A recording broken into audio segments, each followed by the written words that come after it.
Welcome back dears. എന്തൊക്കെയുണ്ട് വിശേഷങ്ങൾ? എല്ലാവർക്കും സുഖമെന്ന് വിശ്വസിക്കുന്നു. അപ്പോൾ ഇന്ന് നമ്മുടെ ഒരു സാധാരണ ദിവസം തന്നെ കേട്ടോ. രാവിലെ അങ്കുവിൻ്റെ സ്കൂൾ ടിഫിൻ മുതൽ വൈകുന്നേരം ഡിന്നർ കഴിച്ചിട്ട് കിടന്നുറങ്ങുന്നവരെ. അപ്പോൾ 5:30 അതുപോലെ നമ്മൾ എഴുന്നേറ്റിട്ട് ഇന്ന് അങ്കുവിന് ഒരു ആലു മസാലയും ചപ്പാത്തിയോ കൊടുത്തു വിടുന്നത്. അവന് ഭയങ്കര ഇഷ്ടമാട്ടോ ആലു മസാല. സിമ്പിളാണ്. മഞ്ഞപ്പൊടി, മുളക് പൊടി, ഉപ്പ്, ഉരുളക്കിഴങ്ങ് നമ്മുടെ കുക്കറിലോട്ട് ഇട്ടിട്ട് എണ്ണ ഒഴിച്ചൊന്ന് വഴറ്റി ഇതൊക്കെ ഇട്ട് മിക്സ് ചെയ്ത് അടയ്ക്കുക. ഒറ്റ വിസിൽ. പിന്നെ തുറന്നൊന്ന് ഇളക്കി ആലു മസാല റെഡി. ചപ്പാത്തിയാണ് ഇതിന് ബെസ്റ്റ് എന്ന് പറഞ്ഞാൽ സൂപ്പർ ടേസ്റ്റാണ് ഇത് രണ്ടും കൂടെ കേട്ടോ. കൂടെ നമ്മൾ രാജസ്ഥാനിൽ നിന്ന് വന്നപ്പോൾ വാങ്ങിച്ചുകൊണ്ട് വന്ന നമ്മുടെ പറ്റീസയും കൂടെ ഒരെണ്ണം വെച്ച് കിടക്കുന്നുണ്ട്. വെള്ളമൊക്കെ സെറ്റായി, ടിഫിൻ ബോക്സൊക്കെ സെറ്റായി. അങ്ങനെ അത് കഴിഞ്ഞിട്ട് പിന്നെ ദേ നമ്മുടെ വള, ഞാൻ കഴിഞ്ഞ വ്ലോഗിൽ കാണിച്ചില്ലേ, നമ്മുടെ ഇവിടെ തീജ് സെലിബ്രേഷൻ പ്രമാണിച്ച് വന്ന വളയുടെ ഒരു കളക്ഷനാണിത്. ഇതിൻ്റെ പേര് ലാക്ചൂടി എന്നാണ്. അപ്പോൾ എനിക്ക് ജോലിയൊക്കെ ചെയ്യുമ്പോൾ ഇടണമെന്നുണ്ട്, പക്ഷേ എനിക്ക് ഭയങ്കര ഇറിറ്റേഷനാണ്. എന്തായാലും നിങ്ങളെ ഒന്ന് കാണിച്ചേക്കാന്ന് വെച്ചിട്ട് ഞാൻ ഇട്ടൊക്കെ കാണിക്കുക. ഞാൻ രാജസ്ഥാനിൽ പോകുമ്പോൾ ഡ്രസ്സിൻ്റെ കൂടെ എടുത്തുകൊണ്ട് പോകാൻ മറന്നുപോയി.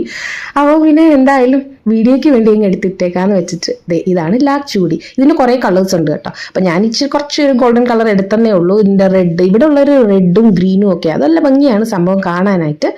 പിന്നെ എന്താണ് ഇനി ലഞ്ചും കാര്യങ്ങളൊക്കെ നോക്കണ്ടേ. ഇന്ന് നമുക്കൊരു പച്ചക്കറി ലഞ്ച് തന്നെ, നമ്മുടെ നാടൻ പച്ചക്കറി ലഞ്ച് തന്നെ ഉണ്ടാക്കാം. അതിനായിട്ട് നമ്മുടെ വെള്ളരിക്ക ഉണ്ടായിരുന്നു. ആ വെള്ളരിക്ക എടുത്തിട്ട് അവിയൽ വെക്കാമെന്ന് വെച്ചിട്ടാണ് ഞാൻ എടുത്ത് വെച്ചേക്കുന്നത്. പിന്നെ ചൊരക്കയുണ്ട്, ബീൻസും കുറേ എന്തൊക്കെയോ സാധനങ്ങളും ഉണ്ടായിരുന്നു കേട്ടോ. ക്യാരറ്റ്, പച്ചക്ക, നമ്മുടെ പച്ചക്ക ഞാൻ വെള്ളത്തിൽ ഇട്ടിട്ട് ഒന്ന് കരയൊക്കെ കളഞ്ഞ് അതും കൂടി ഇട്ടിട്ട് സെറ്റാക്കി കുക്കറിൽ തന്നെ ഒന്ന് വേവിച്ചെടുത്തു ഉപ്പിട്ടിട്ട്. എന്നിട്ട് നമ്മുടെ അരപ്പും കൂടി ഇട്ടിട്ട് ഒന്ന് ഇളക്കിയിട്ട് ഇതിന് പിന്നെ വേവിക്കൊന്നും വേണ്ട. ലാസ്റ്റ് കുറച്ച് പച്ച വെളിച്ചെണ്ണയും കൂടെ എടുത്തിട്ട് നമ്മൾ അവിയൽ റെഡി, ചോറും റെഡി.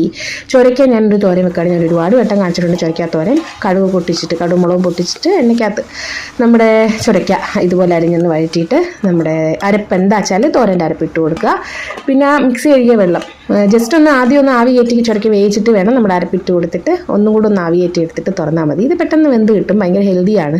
ഷുഗർ പേഷ്യൻസിനൊക്കെ ബെസ്റ്റാണ് ഈ ചുരക്കാ തോരൻ. പിന്നെ ഞാൻ സ്പെഷ്യലായിട്ട് കാണിക്കാൻ പോകുന്നത്, നമ്മളിന്ന് ബേക്കിംഗ് ഡിഷസ് ഒന്നും കാണിച്ചില്ലല്ലോ. കേക്കും അതായത് സ്വീറ്റ് അല്ല കേട്ടോ, മഷ്റൂമാണ്. മഷ്റൂം നമുക്ക് ഗ്യാസ് അല്ലാതെ എങ്ങനെ ചെയ്യാം? ഈസിയാണ്. തിളപ്പിച്ച വെള്ളത്തിൽ മഞ്ഞപ്പൊടി ഉപ്പ് ഇട്ടിട്ട് മഷ്റൂം ഇട്ടൊന്ന് വാരി കഴുകി എടുത്തു. അതിലേക്ക് ഒറിഗാനോ ഉണ്ടെങ്കിൽ ഒറിഗാനോ, പിസ്സ ഹബ്സ വേണമെങ്കിൽ ഇട്ട് കൊടുക്കുക, ഓപ്ഷനിലാണ്. പിന്നെ ചില്ലി ഫ്ലേക്സും കുറച്ച് മുളക് പൊടി, ഉപ്പ്, കസൂരി മേത്തി എനിക്ക് ഇഷ്ടമായതുകൊണ്ട് ആ ഫ്ലേവർ അതും കൂടെ ഞാൻ ഇട്ട് കൊടുത്തു. പിന്നെ കുറച്ച് എണ്ണയും ആവശ്യത്തിന് ഉപ്പൊക്കെ നോക്കിയിട്ട് നമ്മുടെ ബേക്കിംഗ് ട്രേയിലോട്ട് നിരത്തിയിട്ട് കൊടുത്തു. വെള്ളം നമ്മുടെ മഷ്റൂം വാരി കഴുകേണ്ട ഉള്ള കേട്ടോ, വെള്ളമൊന്നും ചേർത്തിട്ടില്ല ഞാൻ.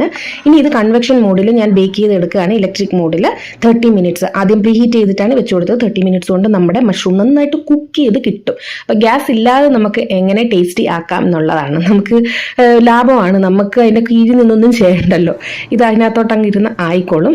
അതിനുശേഷം ഞാനൊരു 10 മിനിറ്റ് ഗ്രില്ലിംഗ് മോഡിലൂടെ കൂടെ വെച്ചിട്ട് അതും കൂടെ എടുക്കുമ്പോൾ ആ വെള്ളം നനവ് ഉണ്ടെങ്കിൽ, കാരണം നമുക്ക് ഓൾറെഡി ബേക്ക് ചെയ്ത് എടുത്തിട്ടുണ്ട്, കുക്കായിട്ടുണ്ട്. അപ്പോൾ ഗ്രില്ല് ചെയ്യുമ്പോൾ കുറച്ചും കൂടെ ഒരു ക്രിസ്പി ആയിട്ടില്ലെങ്കിലും ഗ്രില്ലിങ് നിങ്ങൾക്ക് അറിയാമല്ലോ, കുറച്ചും കൂടെ ഒരു ടേസ്റ്റ് കൂടും.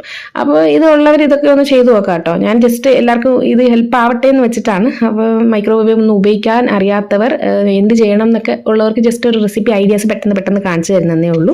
ഞാൻ നമ്മുടെ വീട്ടിലൊരു പുതിയ സാധനം വന്നിട്ട് കാണിച്ചില്ലെന്നേ, അത് ഞാൻ യൂസ് ചെയ്തിട്ട് 1-2 ആഴ്ച കഴിഞ്ഞ് വേറൊന്നുമല്ല, നമ്മുടെ കാലിൽ കിടക്കുന്ന പുതിയ ചെരുപ്പ് വാങ്ങിച്ചു. അപ്പോൾ ഞാൻ വർഷത്തിൽ 1-2 ഇതുപോലത്തെ ചെരുപ്പ് വാങ്ങും കേട്ടോ. തണുപ്പ് സമയത്താണ് മെയിൻലി വാങ്ങുന്നത്. ഇപ്രാവശ്യം ഞാൻ ഒരെണ്ണം നേരത്തെ അങ്ങ് വാങ്ങി. ഇത് ഓഫർ ഉണ്ടായിരുന്നു കേട്ടോ. നമ്മുടെ ഫ്ലിപ്കാർട്ടിൽ നിന്ന് 200 സംതിങ്ങേ ഉണ്ടായിരുന്നുള്ളൂ. Pink colour, Pinky. അപ്പോൾ ഇതാണ് നമ്മുടെ ചെരുപ്പ്. കുറച്ച് നാളത്തേക്ക് ഒരു 5-6 മാസമെങ്കിലും നമുക്ക് ഇട്ടുകൊണ്ട് കിടക്കല്ലേ. എനിക്ക് സത്യം പറഞ്ഞാൽ വെറും തറയിൽ നടക്കാൻ കുറച്ച് ബുദ്ധിമുട്ടുണ്ട്. അതാണ് ഞാൻ കംഫർട്ടാണ് ഈ ചെരുപ്പിൽ. അപ്പം അങ്ങനെ ചെരുപ്പ് വേണം എന്നുള്ളവർ ഇങ്ങനെയൊക്കെയുള്ള ഓർഡർ ചെയ്ത് ഇട്ടാട്ടോ. 200 സംതിങ്ങേ ഉള്ളൂ. ഞാൻ പറഞ്ഞല്ലോ, താൽക്കാലികമായിട്ടാണെങ്കിലും നമുക്ക് ഭംഗിയായിട്ട് വീട്ടിൽ നമുക്ക് ഇട്ട് ആസ്വദിച്ച് നടക്കാമല്ലോ. ഒരുപാട് പൈസ കൊടുത്ത് വാങ്ങുമ്പോഴാണ് നമുക്ക് കേടാകുമ്പോൾ ഇത് നമുക്ക് യൂസ് ആൻഡ് ത്രോ പോലത്തെ ഒരു സംഭവമാണ്.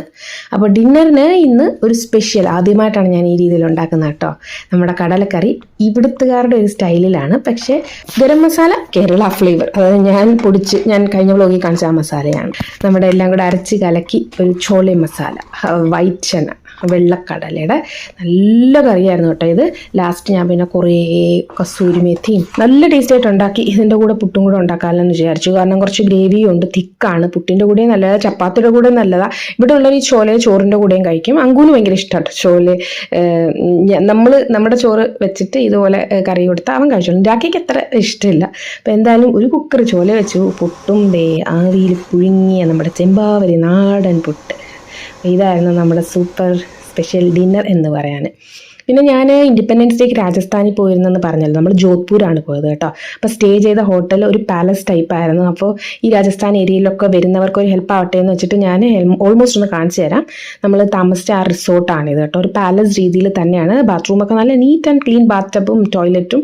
നമുക്ക് ഞങ്ങൾക്ക് 3 പേർക്ക് സുഖമായിട്ട് സ്റ്റേ ചെയ്യാൻ പറ്റുന്നത്. ഞങ്ങൾ 3 ദിവസത്തെ സ്റ്റേ ആയിരുന്നു. അതായത് ഒരു ദിവസം കംപ്ലീറ്റ് അവിടെ നിന്നു, പിന്നെ ഒരു ദിവസം അവിടെ എത്തി, പിന്നെ പിറ്റേ ദിവസം തിരിച്ചു പോകുന്നു. അങ്ങനെ ഒരു ദിവസം 3 days ട്രിപ്പ് പോലെയാണ് നമ്മൾ പോയത്. നമുക്ക് ഇവിടുന്ന് വലിയ ദൂരമൊന്നുമില്ല കേട്ടോ. അത് പെട്ടെന്ന് അങ്ങോട്ട് തന്നെ പ്ലാൻ ചെയ്തത്. പിന്നെ മഴയും കാര്യങ്ങളൊന്നും ഇവിടെ ഈ ഒരു ഏരിയയിൽ വലിയ പ്രശ്നമൊന്നും വരത്തില്ല. ഹിമാചലിലോട്ടൊക്കെ ആണെങ്കിൽ മഴയുടെ സീസണൊക്കെ ആണെങ്കിൽ വിശ്വസിക്കാൻ പറ്റത്തില്ല. അപ്പോൾ രാജസ്ഥാനായിരുന്നു സേഫ്, അതുകൊണ്ടാണ് ഇങ്ങോട്ട് വന്നത്. അപ്പം നമ്മുടെ റൂമും കാര്യങ്ങളൊക്കെ ഇതായിരുന്നു.